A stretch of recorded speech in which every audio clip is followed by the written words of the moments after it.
Sigurado. Kung ma-failure, another failure naman kung in kaso nga hindi mabalik ang dali ang tubig. Isa si Fidelito Galido na umaasang makakabawi sa malaking lugi simula ng sinalanta ng Bagyong Paeng. Pero isa din siya sa nag-aalala sa daan-daang miyembro ng Purikay, Pansud, Tran, Tagisa, Barurao Irrigators Association na posibleng maapektuhan matapos masira na naman ang Coffer Dam dahil sa pagbaha nitong weekend. Dahil sa pagkasira ng Coffer Dam, posibleng bumagal ang daloy ng tubig patungo sa mga sakahan na nagdudulot ng pangamba sa mga magsasaka na umaasa sa irigasyon lalo na at paparating na ang summer season. Marami sa kanila ang nangangamba na posibleng pagkaantala ng kanilang taniman. Sigurado sa karon ang palay nga giedad pa lang sobra sa kabulan, gakinan lang isang tubig. Kung wala tubig, daw ma-failure gid ang farmer. Mintras nga may tubig nga kanal kay nabalitaan ko na may diferensya, ang gaagi sirhan ko gid nga pasaka gid sa akon nga uma. Amo gid himuon ko. Kay grab ang opportunity nga may tubig pa.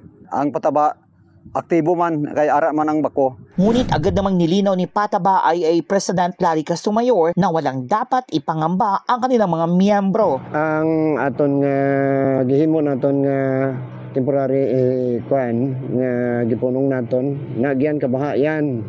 Pero ini makaepekto gid kung dumiretso ang init. Pero sa karon kay nagaulan pa man ang desisyon nga hulaton naton nga mag-subside ang tubig bago kita maghulag. Wala sila sing dapat kadlukan yan. Ang aton nga bako is ready nga anytime nga maghina ng tubig sa suba, automatically magbako dayon kag i-plaster ang nagabalabag sa suba para ma-increase naton ang tubig. Coming man yan, by next month basin matapos na ang pag-connect sa dam naton, no?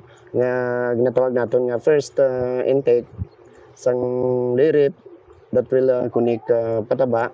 So, meaning to say, yan, wide kadlukan aton farmer. Kabrigada, dito tayo sa isang kanal connecting from Pansud down dito sa Barangay Purikay. As we can see, nakikita natin malakas pa ang tubig. Bagamat nga sabi ni Chairman, hindi dapat na isawalang bahala ang panawagan. Dapat masinop sa tubig, dapat panatiling malinis po ang ating mga kanal. Tulad nito ay dapat ay naalagaan, maging yung mga pananim na nasa aking likuran ay dapat din na araw-araw i-check. Dagdag pa ni Castumayor, mahigpit nilang minomonitor ang sitwasyon. Patuloy ang pagsisikap ng Pataba IA upang mapabilis ang pagsasaayos sa nasirang Coffer Dam at matiyak na hindi maantala ang supply ng tubig sa mga sakahan oras bumuti na ang panahon. Kaya't habang may sapat pang supply, mahalagang paghandaan natin ang posibleng kakulangan sa tubig sa pagpasok ng tag-init. Maging responsable sa paggamit ngayon upang maiwasan ang krisis bukas. In the heart of changing lives, ako po si Brigada Ian Alion ng 91.3 Brigada News FM Dibac, the Music and News Authority.